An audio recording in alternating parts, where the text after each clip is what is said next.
انسان کے اخلاق کی حقیقت کیا ہے؟ انسان کے رویوں کے تناظر میں اسے آپ کے سامنے آج بیان کرنے لگا ہوں۔ انسان کے اندر دو قسم کی خاصیتیں اور صلاحیتیں ہوتی ہیں۔ کچھ خوبیاں اس کے مزاج کا حصہ ہوتی ہیں، انہیں احوال طبعیہ کہتے ہیں، یعنی طبیعت کا حال، یعنی طبیعت مزاج کیسا ہے۔ مثلاً غصے یا کسی پریشانی میں ایک ہیجان اور اضطراب کا پیدا ہو جانا، اچھی بات پر مسکرا کر خوش ہو جانا اور کسی پریشان کن بات پر غم زدہ ہو جانا، اس قسم کے احوال ہم زندگی کی اونچ نیچ میں ہمیشہ سے دیکھتے آئے ہیں۔ ہم سب کی زندگی میں ایسے احوال پیش آتے رہتے ہیں۔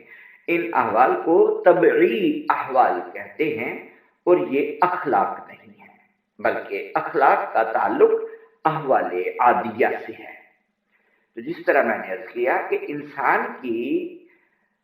انسان کے اندر دو قسم کی خاصیتیں اور صلاحیتیں ہوتی ہیں، یعنی ایک اس کی طبیعت اور مزاج کا حصہ ہوتی ہے اور دوسرا وہ اپنی عادت کے طور پر اسے اپناتا ہے، لہذا ایسا حصہ احوال عادیہ کہلاتا ہے۔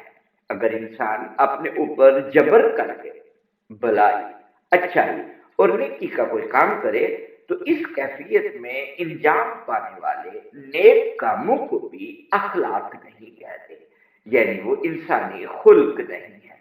خلق تب بنتا ہے جب بندے کے نفس کے اندر ایک ایسی صلاحیت پیدا ہو جائے جو اس کے لیے نیکی کے کام کرنا مرغوب اور آسان کر دے، یعنی ایسی صلاحیت پیدا ہو جائے کہ جب وہ نیکی کا کام کرے تو اس نیکی کے کام کی طرف طبیعتاً اس کی طرف رغبت ہو جائے، اس کی طرف کام کرنے میں اسے آسانی لگے، اس کو کوئی جبر و اکراہ یعنی کوئی مجبوری پیش نہ آ جائے۔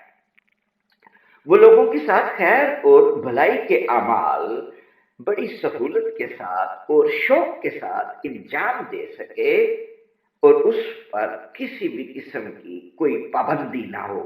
اگر نفس کے اندر ایسی خوبی پیدا ہو جائے جس کے باعث دوسرے لوگوں کے ساتھ نیکی، بھلائی، عفو درگزر اور احسان و اکرام کا طرز عمل اپنانا نہایت آسان اور خوشگوار ہو جائے اور ان امور کی انجام دہی میں نہ ہی تکلف سے کام لینا پڑے اور نہ ہی طبیعت پر کسی بھی قسم کا بوجھ آئے، تو اسے اخلاق کہتے ہیں۔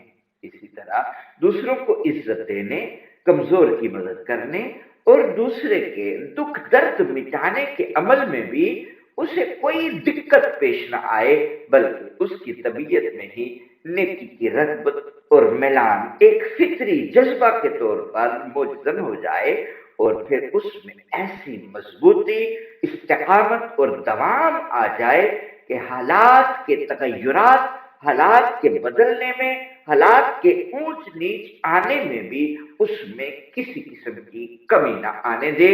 تو ایسی نفسی صفت کو اخلاق سے تعبیر کیا جاتا ہے۔